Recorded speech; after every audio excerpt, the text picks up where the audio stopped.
Thank you, and it's wonderful to be here. Running a nonprofit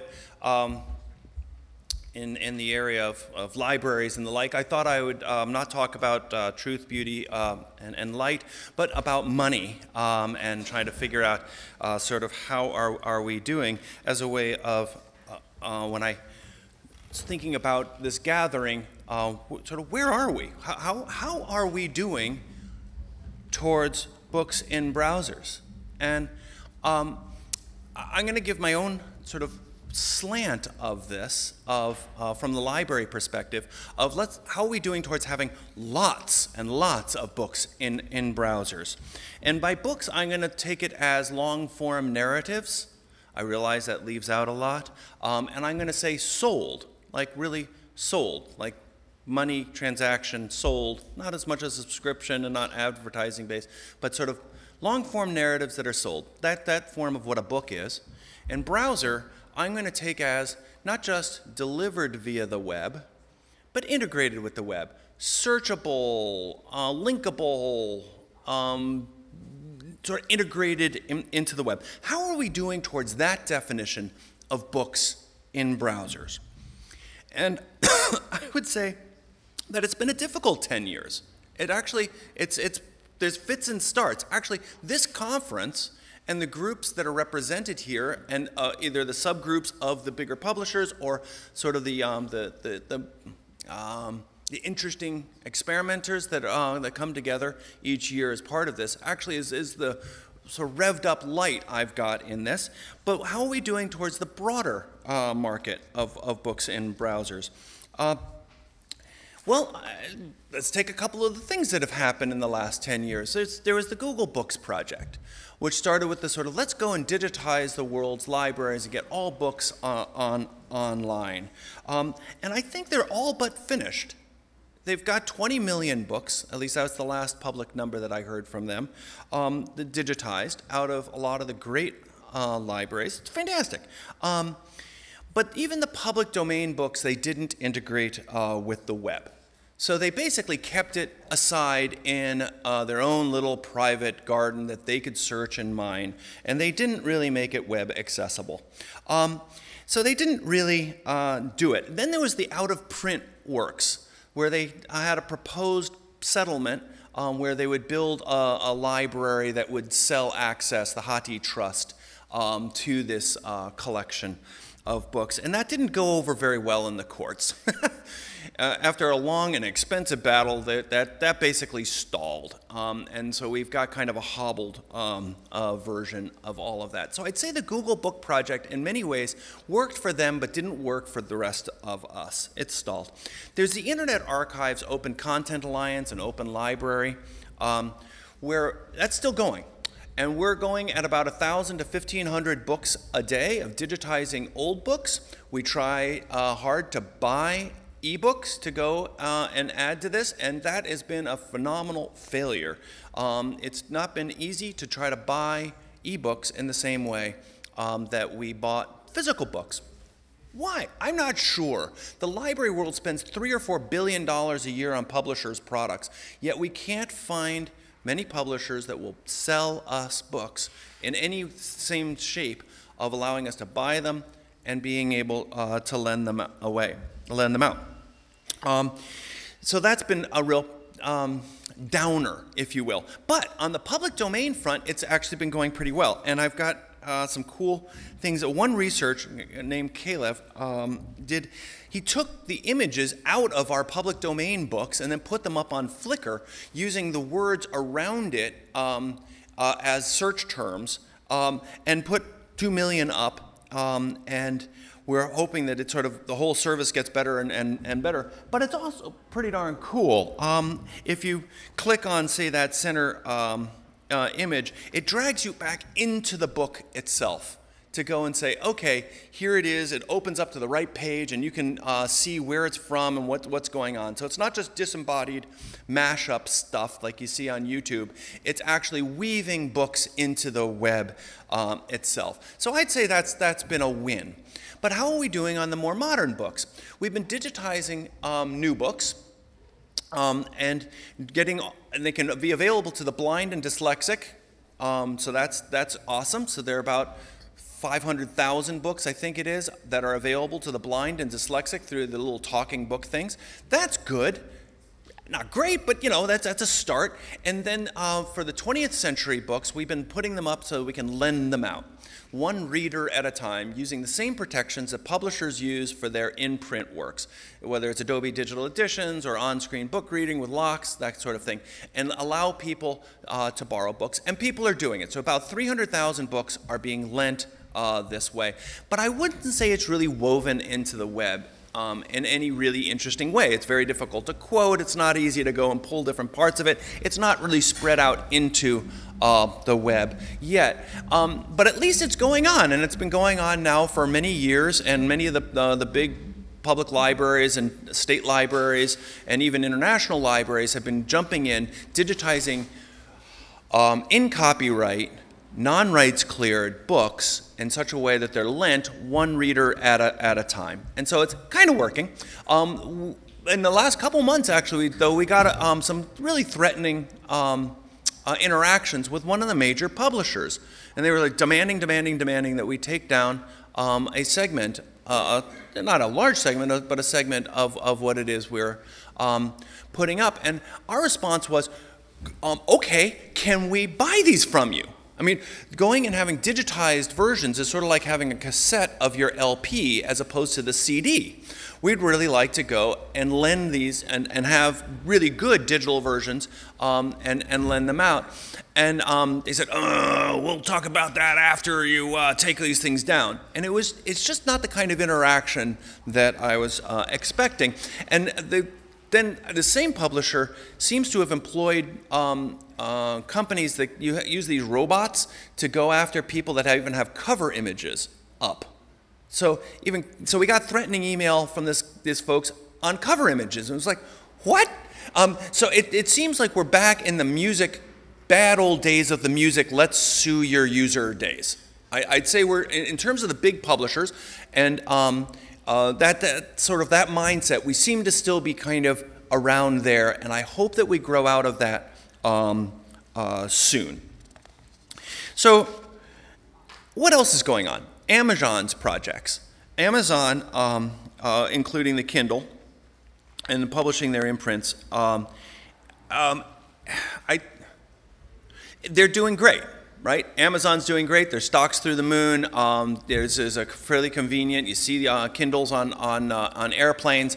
But how is that for the publishers? I really worry. And I'll get to that reason why I think that's true going forward. So I think in general, the books and browsers for the big publishers, we haven't gotten there yet. And I'm hoping that changes, and I hope this conference helps us get there. I'm encouraged to hear in Japan with Voyager, they're actually doing pretty well in Japan selling books in browsers, and it's an uptick from the DRM'd ones. So the DRM ones are diminishing, and the books in browsers are doing well, even if you're trying to make money. So what's the lessons we can learn? Why are we here? So I look back at a couple of industries. One is the software publishing industry. It turns out there used to be a software publishing industry. In fact, there was a software publishing association, SPA, and they used to basically complain about piracy.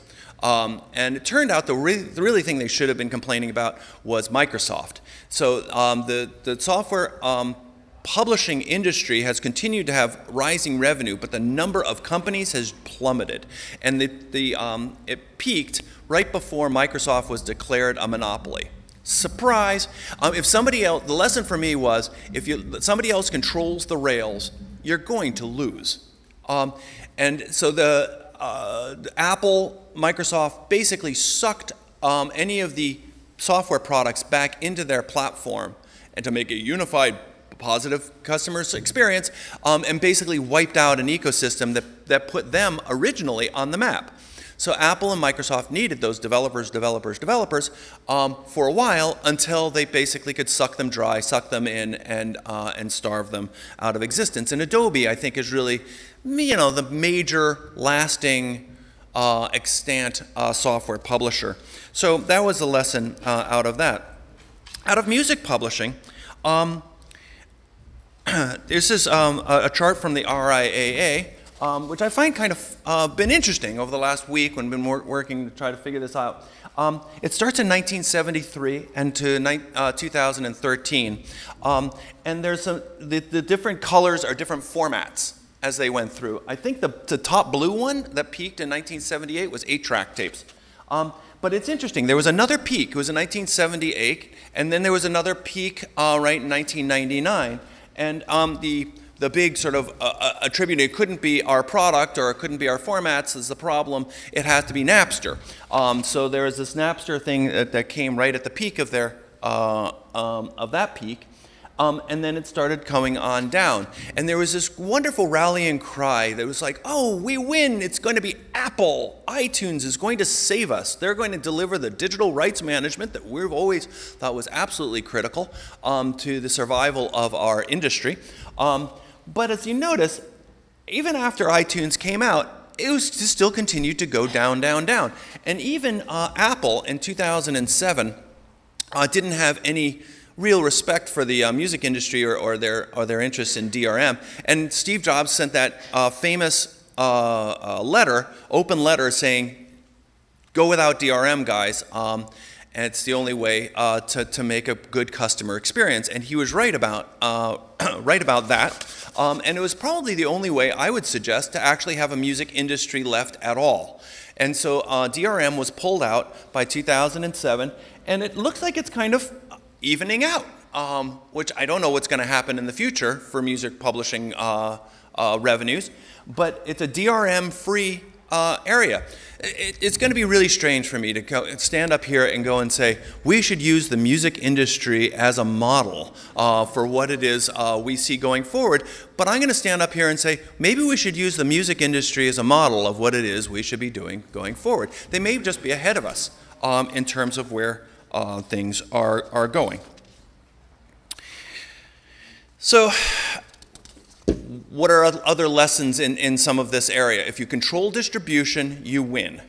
So Comcast now owns NBC.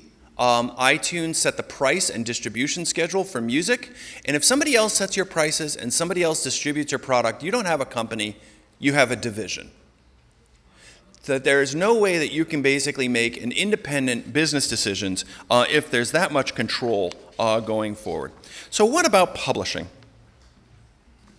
I looked around for as much comparable statistics over the last 10 years as I could, and this is what we've got from the industry, from Albert Greco.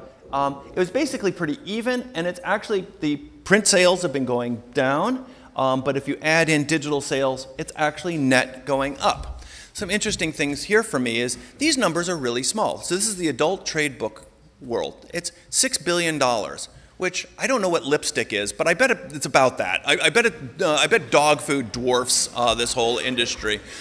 It's roadkill from the point of view of an Amazon or an Apple, but it's our lifeblood, right? And it's an important sector that we want to keep alive. In this particular area, there's the Kindle was released in 2004, but we haven't really broken free. And so I can't say everything's going to go down and we should go and do what the music guys do because it's the only thing to do. But I hope it's the only thing to do. I think it's the way to make our world work. The music guys got to the point where YouTube has got lots and lots of music on it for free, yet there's things for sale. It's woven into the net. There are lots of different services. It's used for mashups without lawsuits. Music has basically pervaded our world, and there are lots more musicians that are finding a voice out there, if not money, but they never found very much money. So there is a pervasiveness to music in terms of integrating into the net. Not true on books. Yes, on text.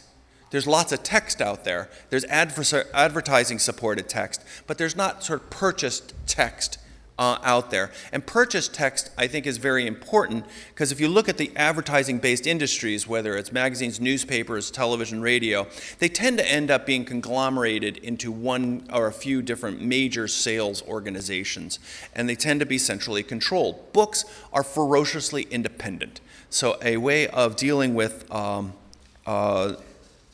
books we have to do it in a distributed way to be able to make it work.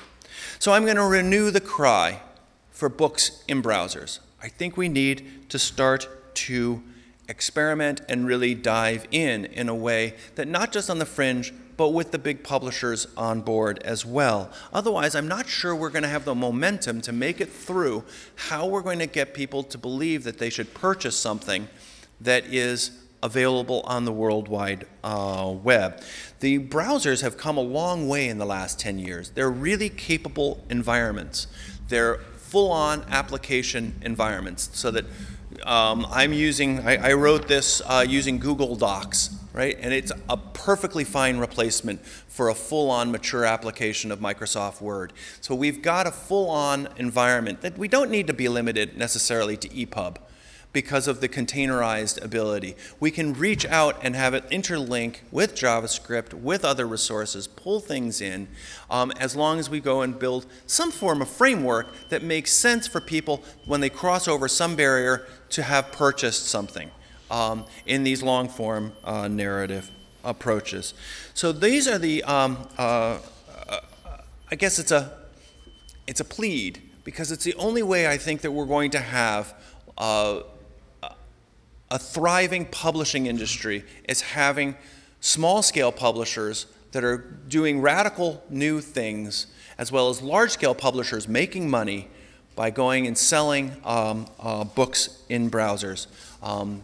And as a librarian, I know that the libraries are very much interested in buying these books, that we're interested in paying real honest-to-God cash for things that we can own and we can lend out to our user community in ways that are not centralized control where we're just a subscription service to somebody else's online service. If we can go and put in place a system that allows distributed ownership of these materials, there's billions of dollars available. So I'm hoping that this is a let's go do it cry for this conference. And again, it's the most inspiring in the whole area of the book publishing and the publishing area that I've been involved in the last 10 years is this conference. So please go forth and prosper. Thank you very much.